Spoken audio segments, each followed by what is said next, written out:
आइए बात करेंगे यहाँ दिल से, जो पहुंचेगी सीधे आपके दिल तक। आइए मिलवाते हैं आपको ऐसी शख्सियतों से जिनसे बातें होंगी दिल से, जो पहुंचेगी सीधे आपके दिल तक।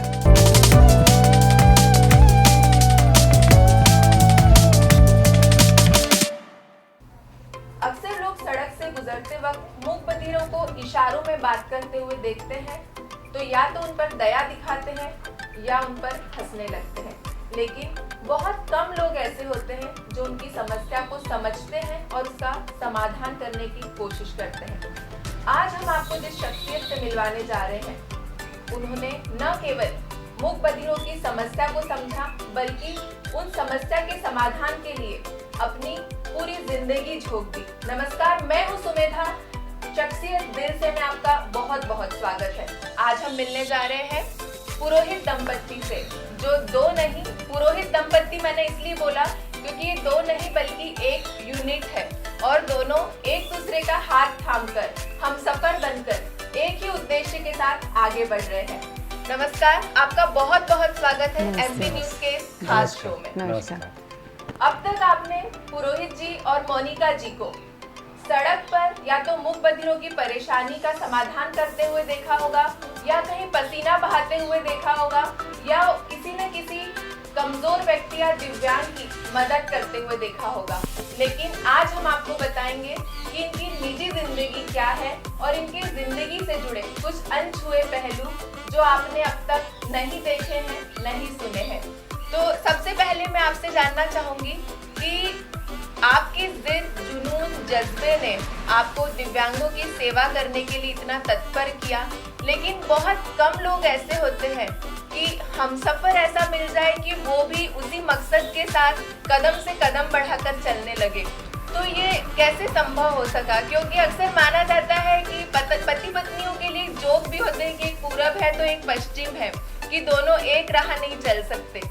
तो आप दोनों एक राह भी चल रहे हैं और आप दोनों की मंजिल भी एक है, तो कैसे ये चीज संभव हो सकी? देखिए, जब ये मिशन स्टार्ट हुआ, क्योंकि मूक बधिरों की जो स्थिति है पूरे भारतवर्ष में बहुत ही दयनीय है, तो जब उस परिस्थिति को देख के ऐसा लगा कि इनकी कोई आवाज़ नहीं है, इनके लिए काम करने की ज़रूरत है, इनको समाज में सशक्त करने की ज़रूरत है।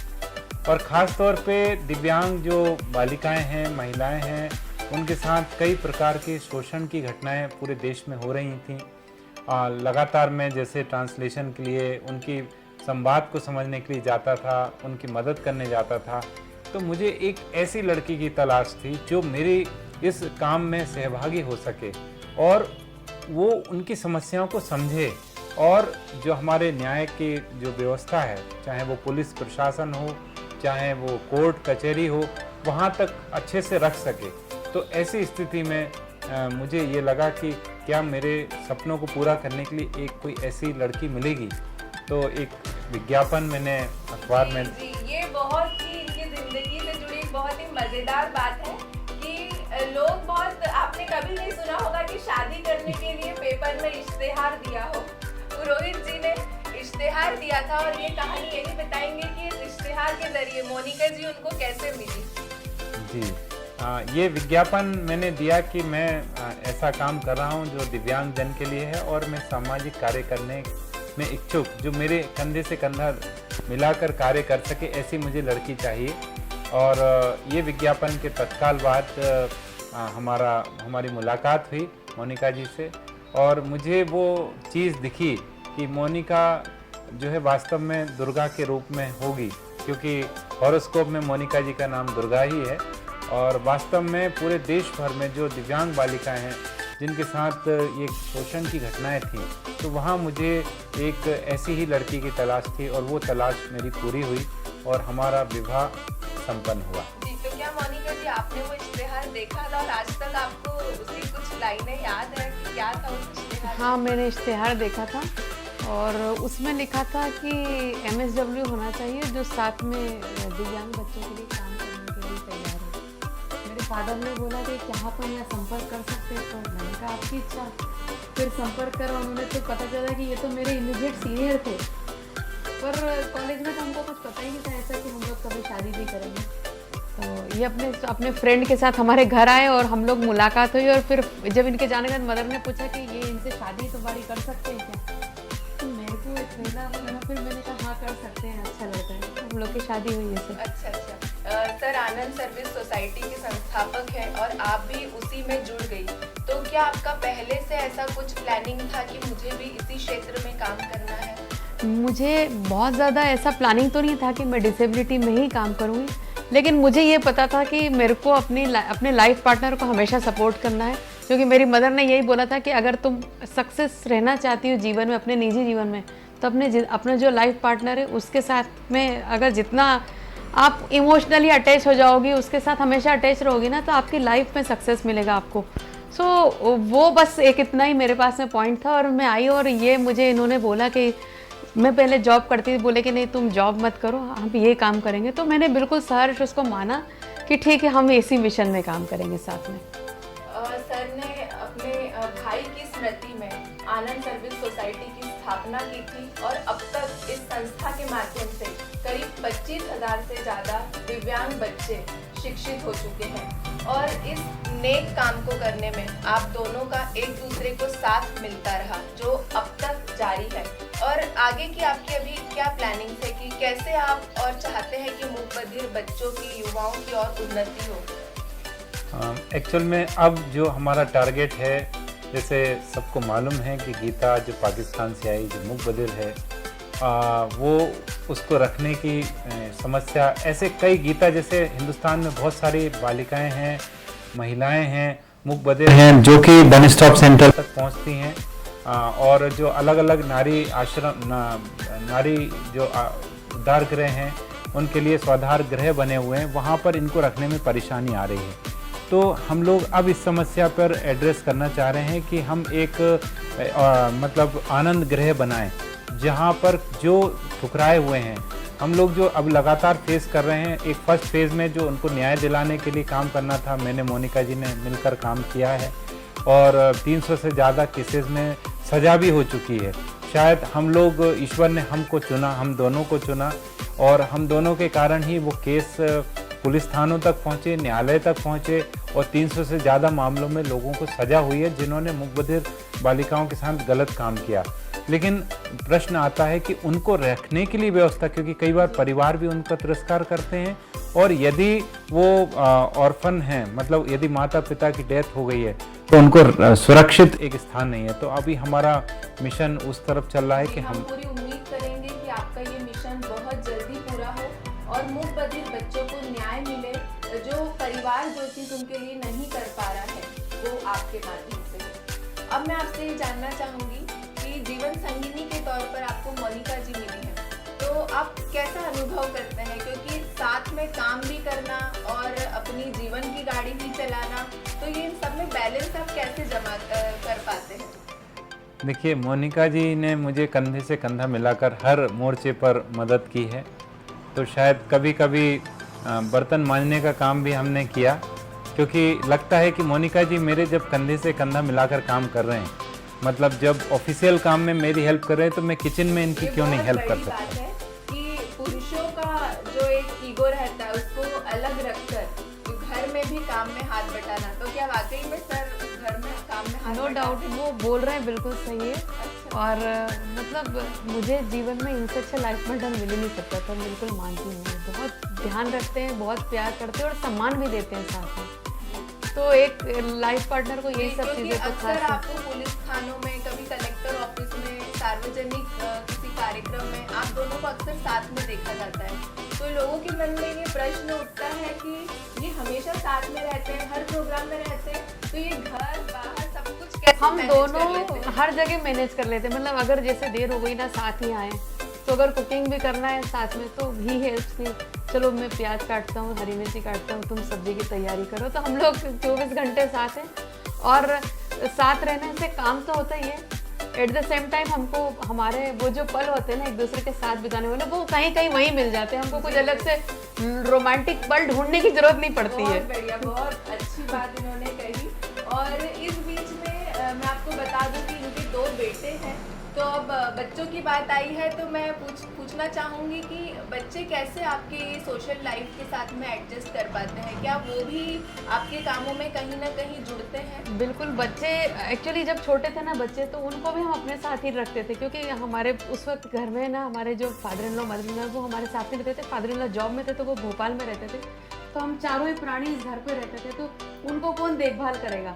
तो हम क्या करते थे कि उनको भी अपने साथ कैरी करते थे, तो वो एक उनके लिए आउटिंग मोमेंट हो जाता था और हमारे लिए रह रहता था कि हमारे सामने बच्चे खेल रहे हैं और हमारा काम भी पूरा हो जाता था। तो हम लोगों ने अपने काम के अंदर सारे मोमेंट्स को तलाश कर रखा था। बहुत ज़रूरी बात है, वरना समाज कार्य कई लोग इसलिए नहीं कर पाते हैं क्योंकि अपनी पारिवारिक और व्यक्तिगत जिम्मेदारियां रहती है। तो कहीं ना कहीं बच्चों में बचपन से ही सामाजिक कार्य के संस्कार बिल्कुल डाले जा रहे हैं। बिल्कुल। वो लोग भी इन बधिर और दिव्यांग बच्चों के लिए इतने सेंसिटिव हैं। और मेरे ख्याल से ज्ञानेंद्र जी वो आप एक स्टोरी शेयर करेंगे। वो जब सार्थक और चिन्मय छोटे थे तो उन्होंने छोटी छोटी सी स्टोरी बड़ी शॉर्ट में बताएंगे और वो भी आपको। बहुत अच्छे से सांकेतिक भाषा जानते हैं। जी जी। और मैं आपको बताना चाहूँगा, बड़े बेटे का नाम सार्थक है और छोटे बेटे का नाम चिन्मय है। और ये बात रही होगी महज 3-3.5 साल का सार्थक रहा होगा, तो हमने प्री नर्सरी स्कूल में प्ले उसमें डाला था और वहाँ के प्रिंसिपल ने हमको बुलाया कि हम मिलना चाहते, तो हम घबराए कि हमारे बेटे ने शायद, क्योंकि वैसे तो हमको मालूम है बेटा बहुत सीधा है, लेकिन वो बुलाकर बोले कि आपका बेटा जो है इतनी गंभीरता, 3.5-4 साल का बच्चा है, इतनी गंभीरता कहाँ से आ गई, बस हम ये जांचना चाहते हैं। तो मैंने कहा ऐसा क्या हुआ? बोले कि एक हमारे यहाँ बच्चा आता है, ऑर्फन है और किसी ने उसको स्पॉन्सर किया है, उसका एक हाथ नहीं है। तो सार्थक उसके साथ खाना खाता है, टिफ़िन अपना शेयर करता है और उससे पूछा कि आप इसके साथ क्यों खाना खाते हो? तो बोला कि इसका हाथ नहीं है तो मैं इसके साथ मुझे अच्छा लगता है। तो वो जो उस स्कूल की डायरेक्टर थी उन्होंने हमसे बोला कि इतनी समझदारी कहाँ से आ गई, तो हम आपका प्रोफेशन जानना चाहते हैं, आप क्या करते हैं?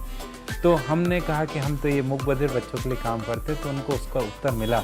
हमने कभी हमारे बच्चों को नहीं बोला, लेकिन बच्चे जब ऑटोमेटिक इस तरह से डेवलप हुए। और एक और बात शेयर करना चाहूँगा, कई लोगों ने, समाज के, फैमिली के लोगों ने हमारा इस मामले में प्रोटेस्ट किया कि आपके जो बच्चे हैं, आप सेंटर भी वहीं रन कर रहे हैं, मूक बधिर बच्चे भी वहीं रहते हैं और आपके बच्चे हैं, शायद इनके ऊपर विपरीत असर पड़ेगा। लेकिन हमको विश्वास था कि हम अच्छा कार्य कर रहे हैं तो इसका उल्टा असर नहीं बल्कि और अच्छा होगा।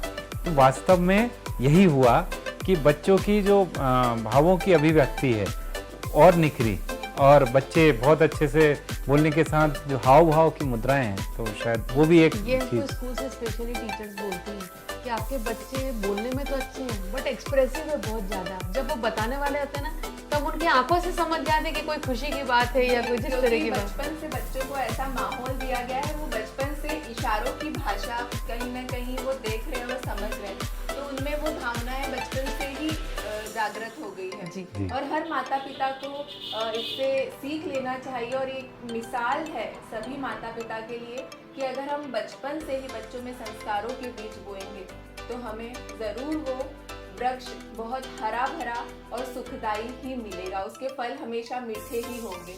और हम उम्मीद करते हैं जैसा आपने अपने बच्चों को संस्कारित आप कर रहे हैं, आपका उद्देश्य उसमें ज़रूर पूरा हो। जी, अब हम बताना चाहेंगे आपको कि अभी पुरोहित कपल केबीसी कर्मवीर से लौट कर आए हैं और बहुत ही इनका अमिताभ बच्चन के साथ बहुत अच्छा अनुभव रहा है। तो अब मैं सर से जानना चाहूँगी कि मूक बधिरों के लिए आपने जो काम किया, दिव्यांगों के लिए आप इतने वर्षों से काम कर रहे हैं, तो एक उसी का ये नतीजा था कि आपको उसमें बतौर मेहमान बुलाया गया, तो कैसा आपका अनुभव रहा वहाँ पर? देखिए, जब मौका मिला तो हमको लगा शायद ईश्वर ने फिर एक मौका दिया है प्लेटफॉर्म पे अपनी बात रखने का। मैंने और मोनिका जी ने उन सारे विषयों को उठाने का प्रयास किया जो एक जागरूकता समाज में फैलनी चाहिए कि उनकी वास्तव में ज़िंदगी क्या है, पैदा होने से लेकर मरने तक, आदिकाल से अब तक, जब से हमारी सृष्टि बनी है, इन लोगों के प्रति लोगों का क्या नज़रिया रहा है। और उस पूरे नज़रिया के ऊपर हमने पूरा दृष्टिपात किया, एजुकेशन को लेके, उनको सामाजिक उनके जो अधिकार हैं उसको लेकर, और एक बात मैं शेयर करना चाहूँगा, अमिताभ जी को मैंने उसका पूरा क्रेडिट भी दिया कि अमिताभ जी ने इसके पहले भी हमको एक और शो आता था उसमें सम्मानित किया था। तो उसमें अमिताभ जी ने हमसे पूछा था कि हम क्या कर सकते हैं समाज के लिए, इन लोगों के लिए। हमने कहा था कि सर मूक बधिरों की भाषा जो है उसको संवैधानिक दर्जा मिल जाए ताकि इन बच्चों की पढ़ाई में हेल्प होगी। तो अमिताभ जी ने अपील की थी और उसके बाद अभी जो नई एजुकेशन पॉलिसी आई है उसमें मूक बधिरों की भाषा को मान्यता दी गई है पढ़ाने के लिए। तो इससे अमिताभ जी बड़े खुश हो गए। तो उन्होंने कहा कि अब मैं और क्या कर सकता हूँ। तो हमने लगे हाथों गीता के लिए भी अपील करवाई कि सर यदि, क्योंकि गीता, हम सिर्फ गीता के लिए काम नहीं कर रहे, गीता जैसे बहुत हमारे देश में बच्चे हैं जो बिछड़े हुए हैं। उम्मीद करेंगे कि जो पाकिस्तान से भारत आई गीता है उसका जो आपने मिशन हाथ में लिया है वो बहुत जल्दी पूरा हो। तो केबीसी से जब आपको फोन आया तो कितनी एक्साइटमेंट थी आपको, या आपने उसको बहुत सामान्य तरीके से लिया? देखिए मोनिका जी और मैं यही डिस्कस कर रहे थे कि फोन तो आ गया है, एक्साइटमेंट तो होता है कि अमिताभ जी के साथ शो का शूटिंग होगा, बट सबसे ज़्यादा जो भय था वो कोविड का था, क्योंकि हमारे साथ मेरी माता जी भी हैं और गीता भी हमारे साथ है। तो कैसे हम फेस करेंगे, क्या क्या दिक्कतें आएंगी, क्योंकि पूरा बड़ा चैलेंजिंग था। इनफैक्ट पार्टिसिपेशन केबीसी शो में ये खुद अपने आप में चैलेंजिंग काम है। जो पार्टिसिपेट कर रहा है वो कोविड की चुनौती को भी फेस कर रहा है। फिर इतने बड़े शो में जाते हैं तो आपको कहीं ना कहीं बहुत सारी चीज़ें दिमाग में आती हैं, बट एक्साइटमेंट था और उस पूरे मोमेंट को हमने रियल वे में एंजॉय भी किया। जी, अब थोड़ा सा आपके और व्यक्तिगत जीवन को छूने की कोशिश करेंगे। आप क्या बता सकते हैं मोनिका जी का सबसे पसंदीदा कलर कौन सा है और इन्हें खाने में सबसे ज़्यादा क्या पसंद है? देखिए मोनिका जी को खमन जो है बहुत पसंद है और फ्रूट्स में एप्पल पसंद है। तो मोनिका जी जब भी नाराज होते हैं तो मैं ये दोनों चीज़ें कहीं ना कहीं से अरेंज करता हूँ और मोनिका जी खुश हो जाती क्या हैं। ये सही बात है? जी। और सर नाराज होते हैं तो आप क्या करती हैं फिर? सर को आलू के रस्से वाली सब्जी और चावल बना के खिला देती है, वो उनका फेवरेट फूड है। मतलब बहुत सस्ते में निपट जाते हैं। जी बिल्कुल बिल्कुल। अरे बहुत बढ़िया। मेरे ख्याल से हम लोग का नाराजगी का लेवल बहुत रेयरली आया है। एक और चीज़ मैं हाँ बता देती हूँ आपको, हम लोग का अंडरस्टैंडिंग है, मतलब एक पॉइंट पे अगर हम लोग ने कहीं पर बात करी है और अगर लग रहा है कि इस पॉइंट से हम लोग के अंदर विवाद हो सकता है तो हम लोग वो पॉइंट को छोड़कर काम करते हैं। जी, यही मैं जानना चाह रही थी कि अक्सर पति पत्नी को लेकर यही बात होती है कि एक इस दिशा में जाते हैं तो दूसरी उस दिशा में चली जाती है। मतलब दोनों के विचार के ऊपर कई जोक्स भी आपने सुने होंगे और पति पत्नी अक्सर इसी का शिकार होते हैं। तो क्या कभी आप लोगों में ऐसी कोई बात नहीं होती कि विचारों का मतभेद? थोड़ी थोड़ी सी होती है, और लेकिन वो यही होता है कि कई बार इनको अपनी मर्जी का करना रहता है और वो मेरा नहीं सुन रहे, तो मैं तो चुप हो जाती हूँ कि ठीक है जो करना है करो। लेकिन जब मैं चुप रहती हूँ ना तो उनको फील होता है कि ऐसा करना नहीं था, वो धीरे धीरे अंडरस्टैंडिंग हो जाते हैं। कौन ज्यादा समझदारी और संयम से काम लेते हैं? ये तो मोनिका जी ज़्यादा समझदारी से लेते हैं, क्योंकि जो मेरा जो काम है वो मैं थोड़ा जुनून वाला है, तो पागलपन से आगे निकल के इमोशनल होके काम करता हूँ। लेकिन कोई भी कार्य को करने में एक बहुत महत्वपूर्ण चीज़ है कि इमोशंस को बैलेंस करना। तो मोनिका की मेरी लाइफ में आने के बाद इमोशंस, क्योंकि मैं बहुत इमोशनल हूँ, शायद मेरे भाई के कारण मैं बहुत इमोशनल हूँ और ये काम मैं करता हूँ, तो मोनिका जी मुझे बैलेंस करते हैं और इसी कारण से रिजल्ट्स भी आते हैं। क्योंकि अकेला इमोशनल होने से कुछ नहीं होता, आपको कुछ करना होता है। तो मोनिका जो जज्बा ज्ञानेंद्र जी में है, क्या आपका भी उसी लेवल पर है? मेरा लेवल तो इन्हीं के कारण रहता है, अगर इनमें है तो मेरे में है। देखिए एक चीज़ और आपको शेयर करती हूँ, ये पहले वाइट शर्ट बहुत पहनते थे शादी के पहले, अभी इनके पास में अगर 50 शर्ट है ना तो 45 वाइट रहते थे। अभी कलरफुल शर्ट हमने चालू करवाए हैं इनके। मतलब आपकी जिंदगी में आने के बाद इनकी मतलब इनका चॉइस वाइट था, अभी भी वाइट है चॉइस, बट हमने बोला कि बहुत अच्छी अच्छी चीज़ें मिलती, कभी कभी ये भी ट्राई करो, और ये मानते हैं। और इनकी एक अच्छी चीज़ मैं आपको यहाँ शेयर करती हूँ, ये कभी भी खाने को लेकर कंप्लेंट नहीं करते। मतलब आप कुछ भी सर्व कर दो वो खा लेते हैं चुपचाप से। कभी खाने में नमक कम हो जाए या नमक ही ना हो तो क्या आप कभी कंप्लेंट नहीं करेंगे? नहीं, बिल्कुल नहीं करता हूँ, चुपचाप उठाकर ले लेता हूँ, क्योंकि मुझे मालूम है कि she is working with me और मेरे से भी भूल हो सकती है, इनसे भी भूल हो सकती है। तो वो क्योंकि वो नमक तो खुद उठाकर डाल के खा सकते हैं, बट जो हमारी अंडरस्टैंडिंग है, जो एक पार्टिसिपेशन है, मेनली हम दोनों का एक दूसरे के प्रति वो कार्य को लेके पार्टिसिपेशन है। जैसे मैं कोविड-19 में जो रेस्क्यू वर्क की बात करूं, तो हम लोग जागते रहे, रात भर जागे, क्योंकि एक भी दिव्यांग बच्चे को, मूक बधिर को, ब्लाइंड को सेफली घर पहुंच जाए, उनको राशन पहुंच जाए। जी, यहाँ पर ये बताना ज़रूरी है कि अभी जिस समय लॉकडाउन हुआ था और कोरोना काल शुरू हुआ था, उस समय सैकड़ों मूक बधिर बच्चे देश के अलग अलग कोने में फंसे हुए थे, जिन्हें बाहर निकालने के लिए कोई व्यवस्था नहीं थी। उस समय ज्ञानेंद्र जी और मोनिका जी ने रात भर काम करके, वीडियो कॉलिंग करके, वहाँ के अधिकारियों से संपर्क करके उन बच्चों को अपने अपने घर पहुँचाया। ऐसे करीब 600 से ज़्यादा बच्चे बड़े हैं जो अपने घर पहुँच सके और आज वो बहुत अच्छे से, शांति से अपने परिवार के बीच में रह रहे। अदरवाइज वो यहाँ वहाँ भटकते रहते और उनके लिए कोई कहीं व्यवस्था नहीं हो सकती थी। और वो वाला दौर आपके लिए बहुत चुनौतीपूर्ण रहा होगा, रात भर काम करना। तो कैसे आप लोग ये सब मैनेज कर पाए? मोनिका जी ने मुझे काफ़ी कोऑपरेट किया और रात में मोनिका जी जागते, चाय बना कर देते और ऐसा लगता कि कोई बच्चा छूट ना जाए, किसी को कुछ हो ना जाए और सेफली घर पहुंच जाए। तो मतलब इनफैक्ट ऐसा भी हुआ कि मैं शेविंग कर रहा हूँ, इतने में वीडियो कॉल आ गया, तो मोनिका जी हाथ में वीडियो मतलब मोबाइल पकड़े हुए हैं और एकदम से हमारे बच्चों ने भी उस वक्त बहुत साथ दिया, बहुत साथ क्योंकि दिया। वो समझ रहे थे इस पीड़ा को कि मम्मा अपन लोग तो घर पे, ये लोग कैसे क्या होगा इनका, तो वो लोग समझ रहे थे। तो आपको मैं बताऊँ, हमारा एक जुगाड़ का उस वक्त हमने ज्ञान इंडिया करके चैनल बनाया कि इन बच्चों के पास में कैसे मैसेजेस जाएंगे संकेतों में, क्योंकि हमारे प्रधानमंत्री जी लगातार हमको अपडेट करते थे कि अब आपको ऐसा करना है, वैसा करना है। तो ज्ञानेंद्र जी संकेतों में वीडियो बनाते थे और हमारे पास कुछ नहीं था, हम है ना टेबल लैंप पकड़ के खड़े रहते थे, एक जना मोबाइल से लेके खड़ा रहता था, एक है ना, एक को रहता था काम, तुम लिंक शेयर करो जल्दी जल्दी सारे बच्चों को, ताकि तुरंत वो लोग देखें और तुरंत वो लोग रिएक्ट करें कि उनको हम कैसे हेल्प करेंगे। अगर काम करने का जज्बा हो, जुनून हो और सबसे बड़ी बात इच्छा शक्ति हो, तो असुविधाएं या कुछ कमियां हो तो वो भी कभी आड़े नहीं आती और कम संसाधनों में भी बहुत बेहतर तरीके से काम किया जा सकता है। और इसी की मिसाल है ज्ञानेंद्र जी और मोनिका जी कि जो कम संसाधनों में बेहद अच्छे तरीके से अपने काम को अंजाम दे रहे हैं। अब और मैं आपके जिंदगी के करीब आना चाहूँगी कि अगर आपको मोनिका जी के लिए कोई गीत गुनगुनाना हो तो आप कौन सा गुनगुनाएंगे और कौन सा गीत इन्हें डेडिकेट करेंगे? देखिए, मैं तो सिर्फ ये वाला साइन जानता हूँ जो आई लव यू का साइन है, तो वो मैं दिखाता हूँ मोनिका जी को जब भी मोनिका जी को खुश करना होता है, ताकि गीत तो है कुछ कभी कभार याद आता है, बट आप इस साइन के बदले में आप क्या साइन बताती हैं या आप कुछ गुनगुना के बताती हैं?